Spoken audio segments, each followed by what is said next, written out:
Alors, on va commencer par évoquer d'abord le fonctionnement de ce territoire qui est effectivement assez singulier. Dites-nous d'abord, Edna Adan Ismail, si le Somaliland fonctionne comme un véritable pays. Et bien sûr, c'est un pays qui fonctionne très très bien depuis 30 ans. Depuis 1991, quand on s'est séparé de nos voisins, l'ancienne République de Somalia, qui est l'ancienne colonie italienne, qui était la Somalia italiana. Parce que comme vous le savez, il y avait 3 territoires habités par des Somaliens. Il y avait la côte française des Somalies, qui est maintenant la République de Djibouti. Il y avait l'ancienne British Somaliland Protectorate, la République du Somaliland. Et à l'est du Somaliland, il y avait la Somalie italiana. Et mon pays, British Somaliland Protectorate, était le seul qui n'a jamais été colonisé. On avait un accord de protectorat avec la Grande-Bretagne et on a eu notre indépendance le 26 juin 1960.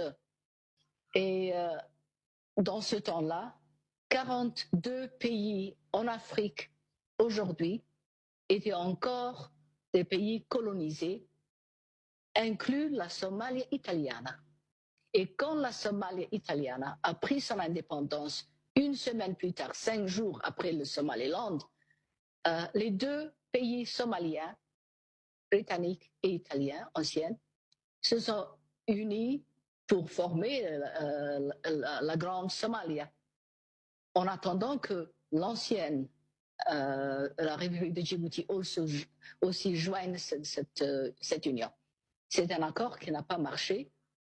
Et après des difficultés, une grande guerre civile qui a duré plus de 11 ans, le Somaliland s'est libéré de la Somalia, a fermé son territoire, sa frontière qui a été établie par la Grande-Bretagne avec des accords internationaux et a recommencé à gérer le pays le mieux possible avec très très peu de soutien international. On a reconstruit notre pays, on a déminé, on a retourné nos gens des camps de réfugiés où ils se sont échappés dans le temps de la guerre civile avec la Somalie.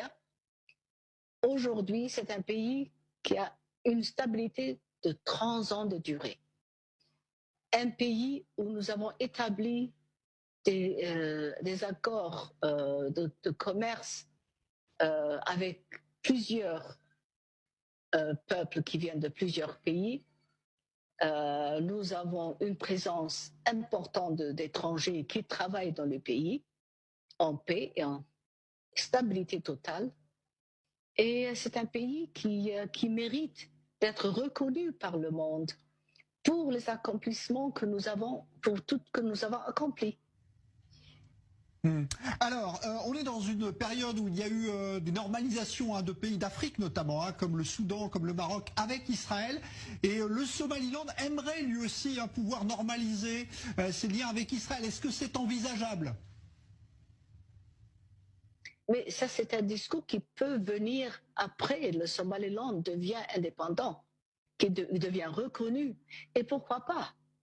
C'est les pays qui ont reconnu, qui ont des accords avec l'Israël, sont des pays musulmans comme notre pays et qui ont eu des discussions pour établir les soutiens qu'ils peuvent se donner, les accords qu'ils peuvent avoir entre eux, le développement et l'avancement qu'ils peuvent avancer tous les deux ensemble. Et ce ne serait pas la première fois qu'un pays musulman ait des accords avec Israël.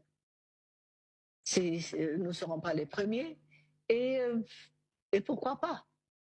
Mais c'est des discussions qui doivent avoir lieu entre 2 pays qui ont ces discussions en tant que pays qui ont des intérêts communs, parmi lesquels la stabilité de la région, d'où tous les 2 pays vivent, la mer Rouge, le Moyen-Orient. C'est des pays, la stabilité de ces pays nous intéresse tous les 2, nous intéresse un intérêt pour tous les pays. autour de la mer Rouge. Et pourquoi ne pas inclure le Somaliland?